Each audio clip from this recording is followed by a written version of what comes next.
Hello and good morning everyone. आप सभी लोगों का स्वागत है आपके अपने यूट्यूब चैनल स्टडी ग्लॉस पर। मैं हूं डॉक्टर मोनिका और आज हम 27 अप्रैल से रिलेटेड जितने भी इम्पोर्टेंट क्वेश्चन बन सकते हैं उन पर डिस्कशन करने वाले हैं और क्वेश्चन से रिलेटेड जितने भी इम्पोर्टेंट फैक्ट होते हैं साथ में वो भी मैं आपको बताती हूँ।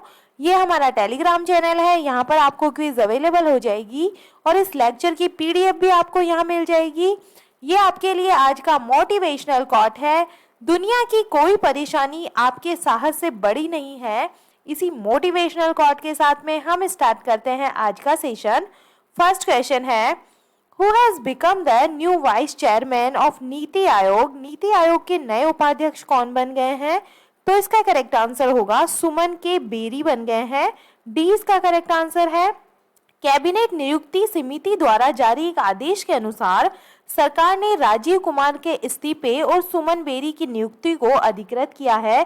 इससे पहले राजीव कुमार इसके उपाध्यक्ष थे, अब बन गए हैं सुमन के बेरी इसके अध्यक्ष उपाध्यक्ष बन गए हैं। और सुमन बेरी ने पहले नई दिल्ली में national council of applied economy research के लिए महानिदेशक मतलब मुख्य कार्यकारी के रूप में ये काम कर चुके हैं और इन्होंने प्रधानमंत्री की आर्थिक सलाहकार परिषद और सांख्य आयोग और भारतीय रिजर्व बैंक की मौद्रिक नीति पर तकनीकी सलाहकार समिति में भी ये काम कर चुके हैं। तो नीति आयोग के नए उपाध्यक्ष कौन बन गए हैं? सुमन के बेरी बन गए हैं। नीति आयोग के बारे में हम बात करें, national institute for transforming India इसकी फुल फॉर्म है और ये एस्टेब्लिश हुई थी 1 जनवरी 2015 के अंदर और इसका हेडक्वार्टर न्यू दिल्ली के अंदर है। और इसके जो प्रेसिडेंट होते हैं वो होते हैं, जो प्राइम मिनिस्टर होते हैं वो इसके प्रेसिडेंट होते हैं और जो वाइस प्रेसिडेंट है ये बन गए हैं सुमन के बेरी बन गए हैं और सीईओ है Amitabh Kant. Who is the chairman of NITI Aayog? तो ये कौन होते हैं? प्राइम मिनिस्टर ही होते हैं। First chairman of NITI Aayog तो ये है Narendra Modi. Old name of NITI Aayog, तो इसका जो ओल्ड नेम है इसे पहले जाना जाता था योजना आयोग के नाम से। चलिए टॉप 5 नेशनल अपॉइंटमेंट्स को हम रिवाइज कर लेते हैं। Who has become the new agriculture secretary in the department of agriculture and farmers welfare? तो ये है Manoj Ahuja. Who has become the new foreign secretary of India? तो ये बन गए हैं Vinay Mohan Kwatra. New of the pharmaceuticals company Pfizer India. Who has become the president? तो ये बन गए हैं Pradeep Shah. Who has become the new director of Vikram Sarabhai space centre? तो ये बन गए हैं डॉक्टर उन्नी Krishnan Nair. Who has become the first woman vice chancellor of Jawaharlal Nehru university? तो ये बन गई है शांति श्री धूलीपुड़ी। सेकेंड नंबर क्वेश्चन है, when is world malaria day 2022 celebrated? विश्व मलेरिया दिवस 2022 कब मनाया गया है?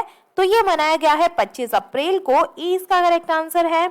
अब मलेरिया क्या होता है? तो मलेरिया एक प्लाज्मोडियम पैरासाइट के कारण होता है और ये जो है मादा एनोप्लीज जो मच्छर है इसके काटने से मनुष्य के अंदर ये फैलता है और जिसे मलेरिया वेक्टर भी कहा जाता है। और मलेरिया से हर साल काफी लोगों की मौत होती है और ये दिन दुनिया भर में मलेरिया के खिलाफ लड़ने के लिए लोगों में अवेयरनेस क्रिएट करने के लिए मनाया जाता है। तो ये मनाया जाता है 25 अप्रैल को ये मनाया जाता है। और वर्ल्ड मलेरिया डे की इस बार की थीम क्या रखी गई है? Use innovation to reduce the burden of malaria disease and save life. Malaria रोग के बोझ को कम करने और जीवन बचाने के लिए नवाचार का उपयोग करें, ये इस बार की थीम रखी गई है।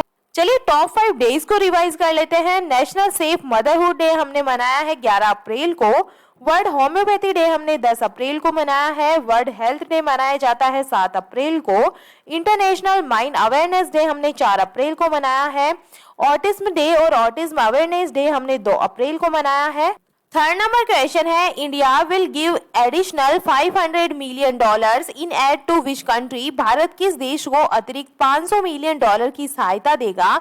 तो ये देने वाला है श्रीलंका को। सी इसका करेक्ट आंसर है।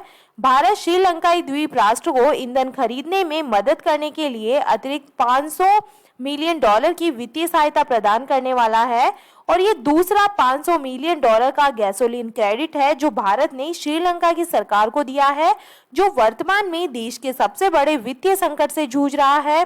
भारत ने भोजन, दवाइयां और अन्य जरूरतों की खरीद के लिए मदद के लिए कुल $2 बिलियन से अधिक की 2 क्रेडिट लाइनें दी है और भारत ने IMF या अंतर्राष्ट्रीय मुद्रा कोष से भी अनुरोध किया है कि वह श्रीलंका को जल्द से जल्द वित्तीय सहायता प्रदान करे। 4 नंबर क्वेश्चन है, who has been announce as the co chair of the Yuva board of UNICEF. किसी यूनिसेफ के युवा बोर्ड के सह अध्यक्ष के रूप में घोषित किया गया है, तो ये घोषित किया गया है अश्वनी याडी को। सी इसका करेक्ट आंसर है।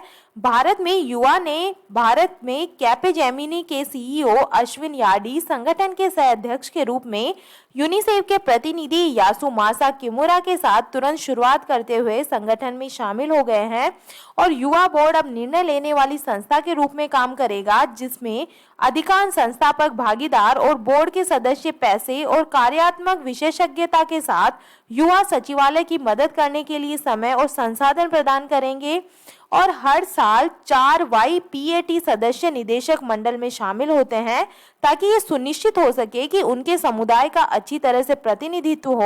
चलिए, रिक्रूटमेंट की बात हो रही है तो लेटेस्ट रिक्रूटमेंट को हम रिवाइज कर लेते हैं। जो जसलीन कोहली है वो नई MD एंड CEO बनी है डिजिट इंश्योरेंस की। Wipro has appointed Satya Eswaran as the country head of India. Bharat Pe has appointed Smriti Hooda has its human research officer. Manisha Kapoor has become the new CEO of the advertising standards council of India. Andrew McDonald has been appointed as the new head coach of the Australia men's cricket team. 5 number question है, Dhanlaxmi bank has tied up with CBIC and with home for tax collection. Dhanlaxmi bank ने कर संग्रह के लिए CBIC और किसके साथ में समझौता किया है, तो CBIC और CBDT के साथ में ये समझौता हुआ है। 20 का करेक्ट आंसर है। Central board of direct tax के साथ में ये हुआ है। धनलक्ष्मी बैंक ने करों के संग्रह के लिए केंद्रीय प्रत्यक्ष कर बोर्ड CBDT और केंद्रीय अप्रत्यक्ष कर और सीमा शुल्क बोर्ड के साथ में एक समझौता ज्ञापन पर हस्ताक्षर किए हैं। 6 नंबर क्वेश्चन है, which has become the India's first carbon neutral panchayat. Bharat की पहली कार्बन न्यूट्रल वाली पंचायत कौन सी बन गई है, तो ये बन गई है जम्मू एंड कश्मीर की पल्ली बन गई है। सी इसका करेक्ट आंसर है। जम्मू कश्मीर के सीमावर्ती साबा जिले में स्थित पल्ली गांव देश की पहली कार्बन न्यूट्रल पंचायत के तौर पर भारत के आधुनिक इतिहास में दर्ज हो गई है और पल्ली में 18 दिन में बनकर तैयार हुए 500 किलोवाट के इस प्लांट से 340 घरों को रोशन किया गया है और इसे साइंस एंड टेक्नोलॉजी मंत्रालय की सेंट्रल इलेक्ट्रॉनिक लिमिटेड की 25 सदस्यीय टीम ने बनाया है और कुल 6,408 वर्ग मीटर क्षेत्र में लगे सभी 1,500 सौर पैनल केंद्र सरकार के ग्राम ऊर्जा स्वराज कार्यक्रम के तहत आधुनिक पंचायत के 340 घरों को स्वच्छ बिजली मुहैया कराएंगे। कार्बन न्यूट्रल क्या होता है इसके बारे में हम बात करें। Net zero carbon dioxide emission. Carbon neutrality का मतलब होता है कार्बन का जीरो उत्सर्जन और जिससे जलवायु सही दिशा में परिवर्तित होती है और ये तटस्थता तब हासिल होती है जब कार्बन डाइऑक्साइड की उतनी ही मात्रा वातावरण में छोड़ी जाए जितनी विभिन्न तरीकों से हटाई जाती है, तो इसे कार्बन न्यूट्रल जो है net zero carbon dioxygen emission इसे कहा जाता है। जम्मू एंड कश्मीर के बारे में बात करें तो इसकी कैपिटल है विंटर कैपिटल है जम्मू और श्रीनगर इसकी समर कैपिटल है। लेफ्टिनेंट गवर्नर यहाँ के हैं Manoj Sinha. Chief justice of the high court ये है पंकज मित्तल। 7 नंबर क्वेश्चन है, where will prime minister Narendra Modi inaugurate the 7th edition of Raisina dialogue. प्रधानमंत्री नरेंद्र मोदी रायसीना डायलॉग के 7वें संस्करण का उद्घाटन कहाँ करेंगे, तो ये करने वाला है न्यू दिल्ली के अंदर। डी इसका करेक्ट आंसर होगा। प्रधानमंत्री नरेंद्र मोदी नई दिल्ली में भारत की प्रमुख बहुपक्षीय विदेश नीति और भू अर्थशास्त्र मंच रायसीना डायलॉग के 7वें संस्करण का शुरुआत करेंगे और विदेश मंत्रालय के अनुसार 25 अप्रैल से 27 अप्रैल तक 3 दिनों तक चलने वाले संवाद में यूरोपीय आयोग की अध्यक्ष उर्सुला वॉन डेर लेयन मुख्य अतिथि के रूप में शामिल होने वाली है और वैश्विक हालात और चुनौतियों पर एक सार्थक चर्चा के उद्देश्य से रायसीना डायलॉग की शुरुआत की गई है और रायसीना डायलॉग दुनिया के अलग अलग देशों के लोगों को एक मंच प्रदान करता है। इसमें 100 से ज्यादा देशों के प्रतिनिधि हिस्सा लेते हैं और इसका आयोजन विदेश मंत्रालय की ओर से ऑब्जर्वर रिसर्च फाउंडेशन के सहयोग से किया जाता है। रायसीना डायलॉग 2022 की जो थीम है ये रखी गई है अर्थ, इमोशन, पेशेंस और क्राइसिस, धरती, भावावेश और अधैर्य और संकट इस बार की थीम रखी गई है। 8 नंबर क्वेश्चन है, which city has been chosen by UNESCO as the world book capital for the year 2022। UNESCO के द्वारा किस शहर को वर्ष 2022 के लिए विश्व पुस्तक राजधानी के रूप में चुना गया है? तो इसका करेक्ट आंसर होगा ग्वाडलजारा। मैक्सिको को इसके लिए चुना गया है। इसका करेक्ट आंसर होगा। साल 2022 में ग्वाडलजारा मैक्सिको को विश्व पुस्तक राजधानी के रूप में चुना गया है। यूनेस्को हर साल एक विश्व पुस्तक राजधानी का चयन करती है और इस चयनित राजधानी शहर में कई प्रकार की गतिविधियां आयोजित की जाती है ताकि लोगों को पढ़ने के लिए प्रोत्साहित किया जा सके। यूनेस्को की बात करें, united nations educational, scientific and cultural organisation इसकी फुल फॉर्म है और ये एस्टेब्लिश्ड हुई थी 16 नवंबर 1945 को। इसका हेडक्वार्टर पेरिस, फ्रांस के अंदर है और इसके जनरल सेक्रेटरी है एंड्री अजूलो। 9 नंबर क्वेश्चन है, who has tied up with NIXI CSC to set up international data centre. किसने अंतरराष्ट्रीय डेटा केंद्र स्थापित करने के लिए निक्सी सीएससी के साथ में समझौता किया है? तो ये समझौता हुआ है त्रिपुरा के साथ में। सी इसका करेक्ट आंसर है।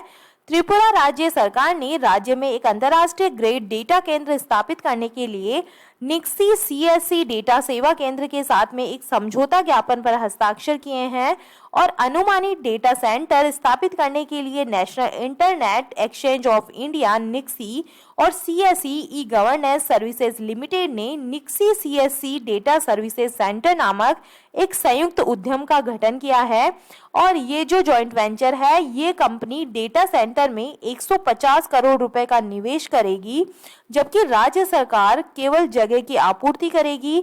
निक्सी सीएससी डेटा सेवा केंद्र अगले 1 या 2 महीने में परिचालन शुरू हो जाएगा और इस तथ्य के बावजूद कि डेटा सेंटर को विश्व स्तरीय स्तर पर बदलने में 1 साल लगेगा। त्रिपुरा के बारे में हम बात करें, Tripura is the 3rd smallest state in India. Agartala इसकी कैपिटल है। Mizoram and Assam share border with Tripura. चलिए त्रिपुरा की बात हो रही है तो त्रिपुरा के बारे में हम जान लेते हैं।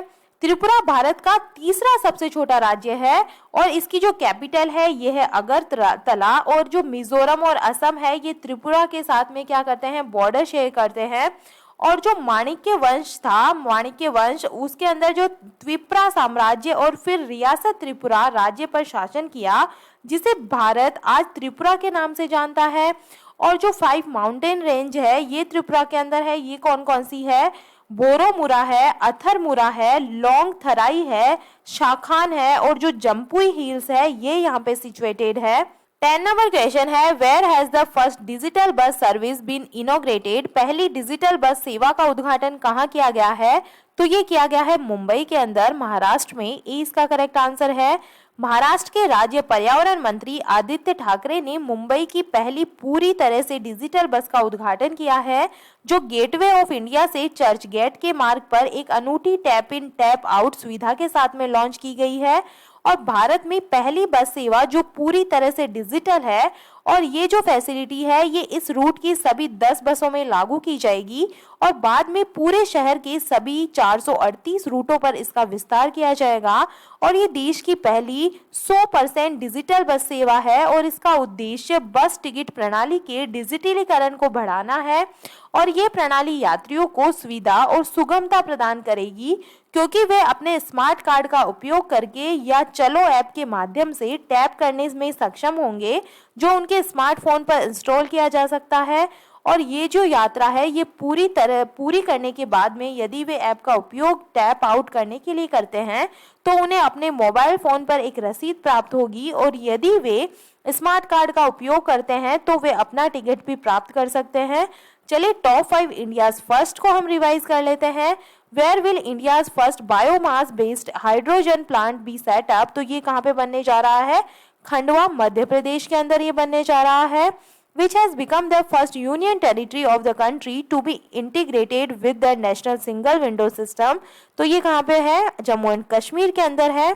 Which organization has launched India's first AI based job platform, जिसका नाम है Swaraj ability for person with disabilities. तो ये लॉन्च किया गया है IIT हैदराबाद के द्वारा। which has been declared as the India's first other area based conservation measure।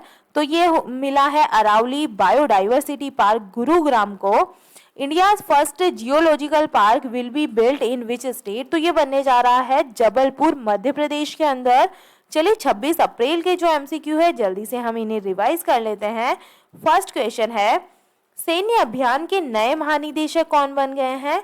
तो इसका करेक्ट आंसर होगा मनोज कुमार कटियार बन गए हैं। इसका करेक्ट आंसर है। सेकंड नंबर क्वेश्चन है, दुनिया की सबसे बड़ी इलेक्ट्रिकल 3 व्हीलर फैक्ट्री कहाँ स्थापित की जाएगी?